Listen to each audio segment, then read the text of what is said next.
Bismillahirrohmanirrohim. Assalamualaikum warahmatullahi wabarakatuh.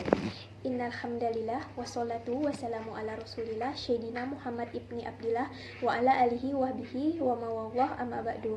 Segala puji hanya milik Allahu Rabbi, segala zat yang maha ghafur, zat yang maha syukur, yang telah memberikan beribu-ribu nikmat yang tidak terukur, nikmat iman, nikmat Islam, sampai nikmat sehatul afiat, sehingga kita bisa berkumpul di tempat yang insya Allah diberkahi oleh Allah Subhanahu wa Ta'ala. Perkenalkan, nama saya Satriani dengan nomor induk mahasiswa 12016026 dari Prodi Akuntansi Syariah kelas 3B, asal saya Kabupaten Sanggau. Pertama-tama terima kasih kepada Bapak Adi Mursalin, SEMM CPHCM, selaku dosen pembimbing mata kuliah Islamic Marketing and Management, karena telah memberikan pengetahuan dan ilmu yang sangat bermanfaat kepada kami selaku mahasiswa, yaitu tentang riset pemasaran dalam Islam. Nah, maksud saya di sini adalah saya ingin menyampaikan sedikit kesimpulan dari penjelasan Bapak sebelumnya, yaitu tentang riset pemasaran dalam Islam tersebut. Nah, di sini saya akan menjelaskan tentang riset. Nah, apa sih itu riset? Nah, riset di sini adalah sebuah proses untuk menginvestigasi masalah, memperluas ilmu pengetahuan, mengeksplorasi teori yang didapat, menemukan dan menginvestigasi masalah sehingga mendapat solusi terhadap permasalahan yang terjadi. Kemudian riset pemasaran. Nah, riset pemasaran di sini adalah identifikasi, pengumpulan, analisis, dan penyebaran atau pembagian informasi yang sistematis dan objektif untuk meningkatkan pengambilan keputusan yang berhubungan dengan identifikasi dan solusi masalah dan kesempatan-kesempatan dalam pemasaran.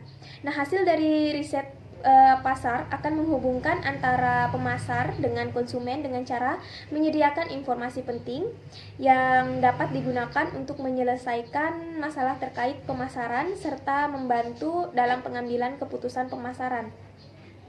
Nah, riset pasar di sini itu dapat membantu perusahaan untuk menciptakan serta mengembangkan produk yang mutakhir serta sesuai dengan kebutuhan konsumen. Kemudian terdapat pada Al-Quran Surah An-Nisa ayat 94 yang isi kandungannya adalah Allah itu memerintahkan hamba-hambanya yang beriman apabila mereka keluar atau berjihad di jalannya dan mengharap keridhoannya agar teliti dan cermat atau mencari kejelasan dalam segala perkara-perkara yang jelas dan perkara yang tidak jelas. Nah, perkara yang jelas dan nyata tidak butuh lagi kepada ketelitian dan kecermatan karena hal tersebut itu sudah tidak diperdebatkan lagi. Adapun perkara-perkara yang bermasalah dan yang tak jelas, maka sesungguhnya manusia membutuhkan ketelitian dan kehati-hatian agar ia mengetahui apakah ia itu berani mengambil risiko ataukah tidak. Nah, karena ketelitian dalam perkara-perkara seperti ini itu akan menghasilkan faidah-faidah yang banyak sekali dan terhindar dari keburukan yang besar, di mana agama, akal, dan kematangan seseorang hamba dapat diketahui dengannya. Kemudian di sini itu apa sih yang dimaksud dengan riset dalam Islam? Nah, riset dalam Islam ini itu adalah seperti halnya dengan tabayun, yaitu meneliti sebelum membeli sesuatu atau melakukan sesuatu. Nah, tentunya hal ini itu sangat penting. Nah, dan riset di sini itu bertujuan agar riset yang dilakukan itu bermanfaat bagi kemaslahatan hidup manusia. Nah, baik itu secara teoritis atau akademik maupun secara empirik atau lapangan. Nah, mengangkat derajat umat Islam dengan sendiri dalam rangka menjunjung tinggi kejayaan umat. Kemudian di sini itu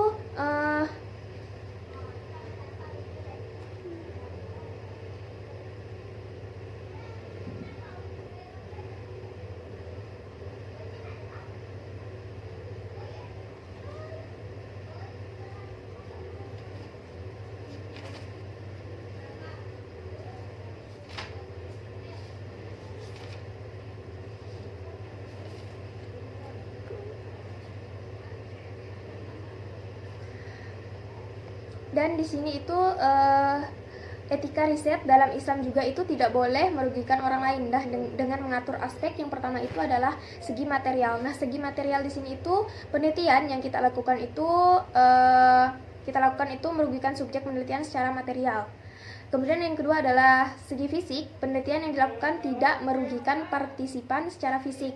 Yang ketiga adalah segi psikologis. Nah, penelitian yang dilakukan tidak merugikan atau membuat sisi psikologis partisipan menjadi terganggu. Kemudian yang keempat adalah segi sosial. Nah, segi sosial di sini adalah penelitian yang dilakukan tidak merugikan atau menyebabkan partisipan secara sosial atau kemasyarakatan. Kemudian yang kelima adalah menjadikan aman yang lain. Kemudian terdapat pada Al-Quran Surah Yunus ayat 101. Baik, di sini saya akan membacakan isi kandungannya karena saya lagi ada suatu hal yang berhalangan, maka saya tidak membacakan surahnya. Yang isi kandungannya itu adalah Allah Subhanahu wa Ta'ala itu memerintahkan peristiwa-peristiwa yang terjadi di alam semesta ini seperti jalannya tata surya yang teratur dan tepat waktu, terjadi gerhana matahari dan bulan, pergantian malam dan siang, air hujan turun ke bumi dan sebagainya. Nah, semua tanda-tanda kebesaran Allah Subhanahu wa Ta'ala tersebut yang ada di alam ini bermanfaat bagi manusia. Oleh karena itu, umat manusia itu hendaknya mengambil manfaat dari tanda-tanda kekuasaan Allah dan mengambil peringatan yang disampaikan kepada para rasul. Nah, Al-Quran itu bukanlah buku ilmu pengetahuan dan teknologi, tetapi Al-Quran itu adalah firman Allah Subhanahu wa Ta'ala yang berisi pedoman hidup bagi manusia. Nah, di dalam Al-Quran juga terdapat ayat-ayat yang berkaitan dengan ilmu pengetahuan dan teknologi. Nah, Allah Subhanahu wa Ta'ala juga memerintahkan kepada manusia itu agar melakukan pengkajian dan penelitian terhadap alam semesta beserta isinya. Nah, sesungguhnya semua ciptaan Allah itu terdapat tanda-tanda kekuasaan Allah bagi orang yang berpikir dan yakin terhadap penciptaannya. Kemudian mengapa sih riset pemasaran ini penting? Nah, tentunya riset pemasaran itu dapat menjadi pedoman yang jelas bagi unit bisnis dalam merencanakan dan melaksanakan semua kegiatan yang cukup yakin dan akurat. Yang kedua adalah riset pemasaran juga itu dapat memfasilitas dengan cepat dan tepat pengambilan keputusan yang dilakukan oleh manajer pemasaran. Kemudian yang ketiga adalah riset pemasaran juga dapat menyediakan solusi yang efektif untuk masalah pemasaran. Nah, tentunya tidak sedikit biaya yang dikeluarkan oleh perusahaan besar dalam melakukan kegiatan riset pemasaran. Nah, dalam hal ini perusahaan biasanya menghabiskan banyak satu cross itu sama dengan 10 juta untuk kegiatan tersebut. Nah, biaya tersebut itu dikeluarkan seiring dengan penggunaan teknik dan metode baru dalam melakukan kegiatan penelitian secara akurat. Nah, hal tersebut menunjukkan semakin pentingnya riset pemasaran. Kemudian di sini bagaimana sih proses manajemen pemasaran? Nah, yang pertama itu adalah needs, wants, and demands. Needs di sini itu menggambarkan kebutuhan dasar manusia seperti pangan, sandang, pendidikan, kesehatan, rekreasi, dan lain sebagainya. Needs. Nah, needs itu menjadi wants jika kebutuhan telah menjadi satu keinginan yang tentunya dapat memberikan kepuasan. Kemudian demands di sini itu adalah wants atau keinginan terhadap produk atau jasa yang spesifik dan didukung oleh ketersediaan dana untuk membayar. Kemudian adalah produk. Nah, kemudian yang ketiga di sini adalah nilai, biaya, dan kepuasan. Yang keempat adalah menukarkan transaksi dan hubungan. Yang terakhir di sini adalah market atau pemasaran tersebut. Nah, apa saja sih peran riset pemasaran dalam rencana dan strategi pemasaran? Nah, tentunya masyarakat itu senantiasa mengharapkan ide-ide atau temuan baru atau inovasi dari pengusaha, perusahaan, ataupun lembaga lainnya yang menawarkan produk atau jasa melalui suatu proses penelitian dan pengembangan teknologi. Nah, bagaimana sih risetnya? Nah, yang pertama adalah menciptakan ide-ide. Kemudian yang kedua adalah memilih ide tersebut. Kemudian yang ketiga adalah menguji perkembangan konsep. Yang keempat adalah pengembangan dan strategi pemasaran. Yang kelima adalah analisis bisnis. Yang keenam adalah pengembangan produk. Yang ketujuh adalah tes pasar. Nah, ketika sudah melalui tes pasar, kemudian adalah komersialisasi. Kemudian, apa saja sih definisi dari riset pasar dan mengapa sih manajemen perusahaan melakukan riset? Nah, definisi dari riset pasar di sini itu suatu proses sosial di mana ada kelompok masyarakat ataupun individu ingin memenuhi kebutuhan dan keinginannya melalui suatu kegiatan menciptakan, menawarkan, dan mempertukarkan secara bebas produk ataupun jasa yang bernilai dengan pihak lain. Nah, mengapa manajemen perusahaan itu melakukan riset? Nah, yang pertama di sini adalah karena riset pasar biasa membantu brand untuk menghasilkan informasi tentang besarnya pasar potensial suatu produk atau jasa sesuai target pasar. Nah, informasi ini tuh nantinya itu sangat berguna untuk menentukan target penjualan dan pencapaian market share di pasar. Yang kedua adalah mengetahui tanggapan pasar terhadap suatu produk atau jasa. Nah, informasi ini tuh sangat berguna terutama untuk sebuah produk atau jasa baru sebelum diluncurkan ke pasar. Nah, selain itu, informasi ini akan membantu dalam menyusun strategi pemasaran baru untuk meningkatkan penjualan produk atau jasa yang sudah ada. Kemudian yang ketiga adalah memahami perilaku pelanggan sesuai target pasar dengan baik. Nah, dengan mengetahui perilaku pelanggan ini, maka memudahkan perusahaan atau brand dalam menyusun strategi pemasaran yang lebih baik dan efektif. Kemudian yang keempat adalah menganalisis efektivitas kampanye iklan atau promosi yang dilakukan dengan riset pasar tersebut. Nah, dengan riset pasar ini, maka perusahaan atau brand bisa memilih media dan konten yang tepat dalam melakukan kampanye iklan sehingga lebih efektif dan efisien. Kemudian yang kelima adalah riset pasar sangat berguna untuk menghasilkan semua data dan informasi yang diperlukan. Nah, dalam menyusun strategi pemasaran perusahaan atau brand secara keseluruhan. Nah, selain itu juga sangat membantu dalam menghasilkan data dan informasi yang diperlukan untuk mengevaluasi strategi pemasaran yang sedang berjalan atau telah diimplementasikan. Kemudian bagaimana sih klasifikasi riset pasar? Nah, yang pertama itu ada riset identifikasi masalah. Riset identifikasi masalah ini terdiri dari market potential research atau pengumpulan dan interpretasi data secara sistematis tentang pasar tertentu dari pembeli aktual atau potensial melalui penggunaan metode dan pendekatan analitis. Kemudian yang kedua adalah market share research.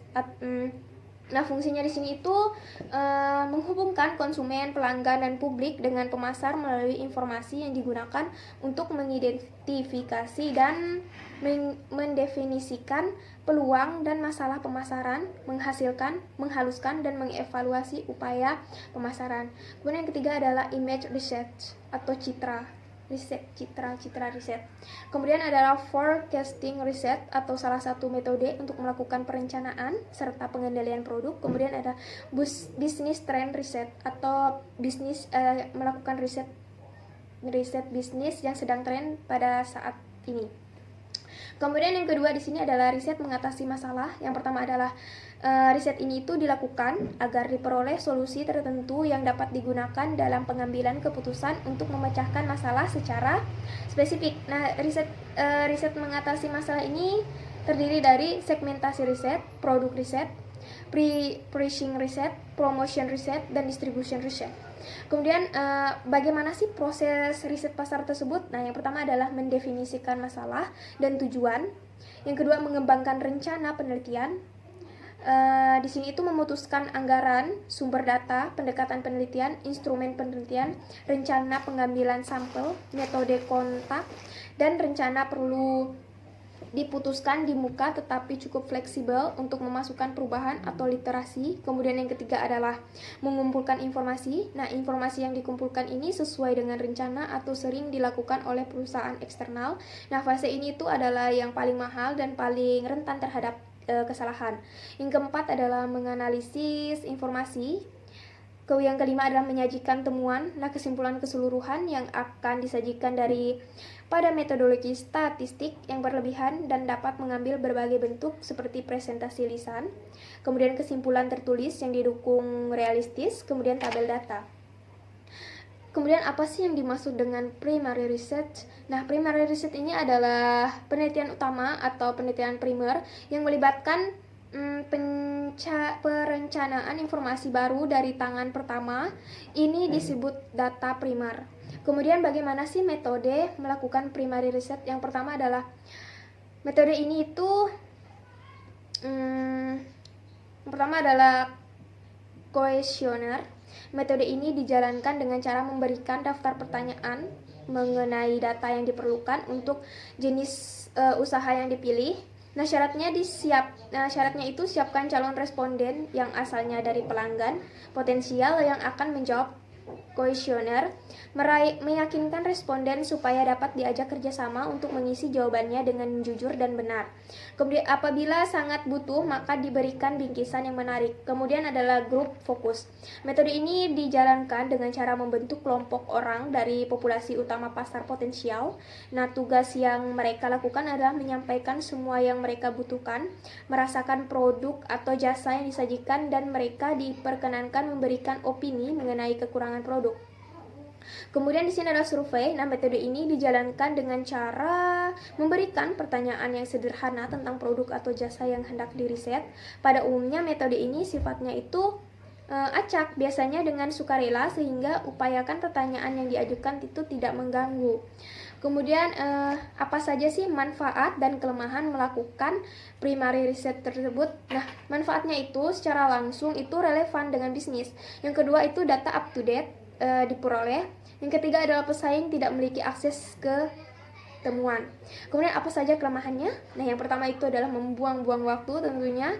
Kemudian itu biayanya itu tentu saja mahal. Kemudian hasilnya mungkin itu menyesatkan di sini itu. Nah, jika ukuran sampel terlalu kecil, pertanyaan tidak jelas atau ada bias pewawancara.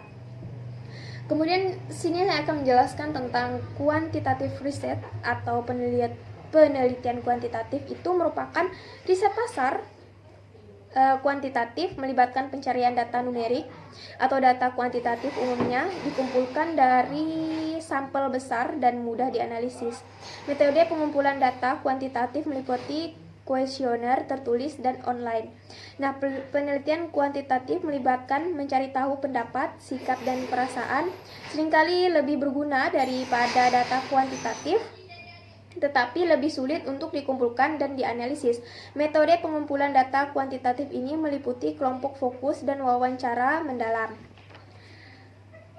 Kemudian apa yang dimaksud dengan sampling? Nah, yang dimaksud dengan sampling di sini itu adalah metode memilih kelompok atau penarikan sampel.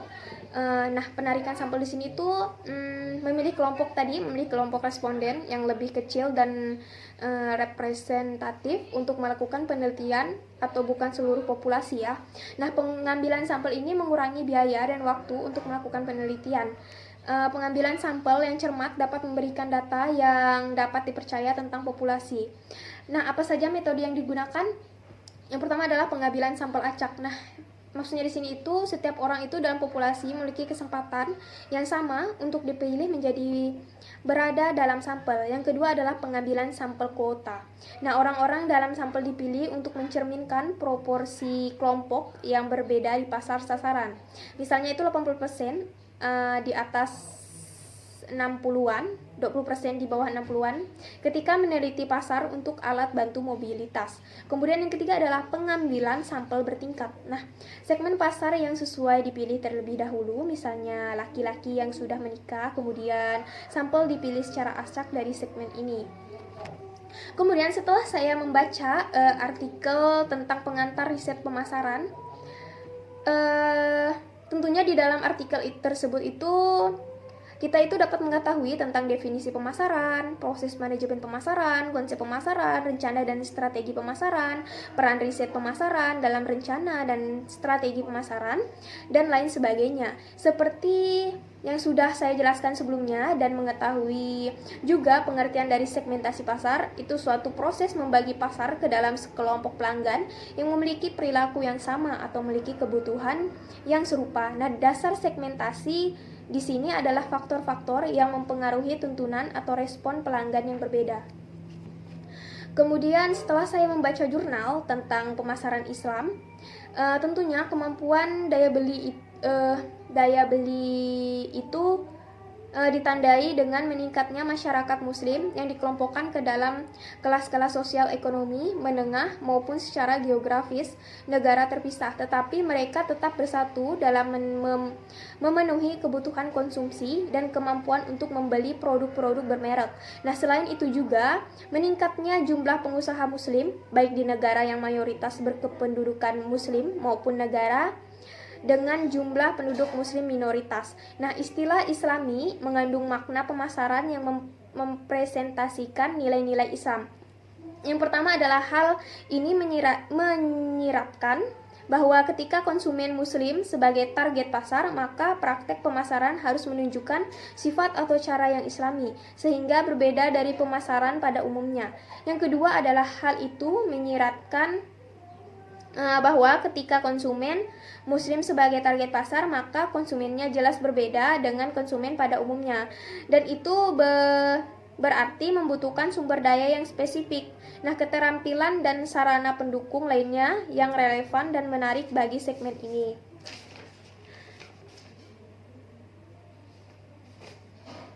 Yang ketiga adalah hal ini itu diasumsikan juga bahwa konsumen muslim sudah ada sebelumnya dan diasumsikan perilaku pembeliannya seragam yang dapat ditargetkan dan dijangkau dan diprediksi oleh pemasar. Nah, tentunya asumsi seperti itu sangat beresiko bagi keberhasilan pemasaran karena didasarkan pada pemahaman yang statistis mengenai hubungan antara konsumen muslim dengan konsumsi dan praktek-praktek pemasaran. Nah, berdasarkan pada pembahasan pada artikel ini itu menunjukkan bahwa diperlukan suatu pemahaman yang lebih mendalam mengenai konsumen muslim dan pasar islami serta persyaratan-persyaratan yang harus dipenuhi oleh pemasar yang menggunakan pendekatan perbedaan. Nah, dengan kata lain, sebagai ganti dari fokus pada perbedaan dan memisahkan konsumen muslim sebagai pasar yang terpisah dari pasar secara umum, kita harus memperhatikan bagaimana perbedaan semacam ini berperan dalam kehidupan konsumen sehari-hari. Nah, kita juga harus menguji hal-hal selain agama, misalnya sumber daya ekonomi dan budaya, dan pemahaman tentang konsumen muslim juga itu berkaitan dengan adanya interaksi antara agama dengan variabel-variabel identitas. Nah, komunitas konsumen muslim diikat oleh iman, tetapi seperti halnya kelompok konsumen lainnya, mereka juga dipengaruhi oleh variabel identitas. Sebagai contoh, menganalisis konsumen muslim di Jerman. Nah, konsumen muslim Indonesia di Jerman, dalam hal ini Islam adalah deskripsi yang umum, sedangkan variabel identitas adalah sangat berbeda pada kasus ini. Untuk itu, maka riset mendatang harus menunjukkan bagaimana religiuitas kaum muslim berinteraksi dengan ideologi, etika, nilai-nilai subjektif lain. Jadi jelaslah sekarang bahwa manajer pemasaran mestinya tidak mengasumsikan konsumen muslim adalah homogen dalam perilaku pembeliannya. Kemudian di sini setelah saya membuka video link yang diberikan oleh Bapak, nah video tersebut itu berisi tentang yang berjudul riset pemasaran dan peramalan permintaan dalam Islam atau manajemen pemasaran. Nah, tentunya di sini pentingnya riset pemasaran dalam Islam itu digunakan untuk melakukan pengumpulan, pengolahan, analisis, dan interpretasi data secara sistematik sehingga dapat digunakan sebagai masukan dalam pengambilan keputusan di bidang pemasaran barang dan jasa. Nah, informasi yang diperoleh dari riset pemasaran sangat berguna untuk mengidentifikasi peluang pasar, menyusun, merevisi, dan mengevaluasi taktik dan strategi pemasaran, mengevaluasi kinerja pemasaran, serta memahami pemasaran sebagai proses yang komprehensif. Nah, bagaimana sih peramalan dan pengukuran permintaan pasar? Nah, yang pertama di sini adalah mengukur permintaan pasar saat ini, yaitu mengestimasi total permintaan pasar. Kemudian yang kedua adalah meramal permintaan mendatang, itu survei niat pembeli, pendapat para tenaga penjual, pendapat para ahli. Yang ketiga, peramalan penjualan masa lalu. Yang keempat adalah metode uji pasar. Kemudian Di sini saya akan menjelaskan tentang meramal permintaan mendatang. Nah, yang pertama, survei niat pembeli. Nah, dengan cara menanyakan kepada konsumen secara langsung dengan harapan mereka akan menjawab secara objektif. Kemudian yang kedua adalah pendapat para tenaga penjual. Nah, perusahaan meminta para tenaga penjualannya untuk mengestimasi penjualan setiap produk di daerah masing-masing, kemudian semua estimasi individu dijumlahkan untuk mendapat ramalan penjualan secara keseluruhan. Kemudian yang ketiga adalah pendapat para ahli. Nah, pendapat yang dihasilkan berdasarkan data dan analisis yang lengkap dan ilmiah baik dari para akomodisi maupun dari para praktisi. Untuk mengetahui pendapat para ahli dapat digunakan teknik Delphi. Nah, peramalan penjualan masa lalu, perusahaan dapat mengembangkan peramalan penjualan berdasarkan penjualan masa lalu, analisis deret waktu atau time series, membagi deret waktu masa lalu menjadi 4 komponen, yaitu tren siklus, muslim, dan tak teratur, dan memproyeksikan ke masa depan. Nah, penghalusan eksponensial memproyeksikan penjualan periode berikutnya dengan menggabungkan rata-rata penjualan masa lalu dan penjualan terbaru. Nah, ini memberikan bobot lebih banyak pada penjualan terbaru. Nah, metode uji pasar untuk peramalan ini, ketika pembeli tidak merencanakan pembelian mereka dengan seksama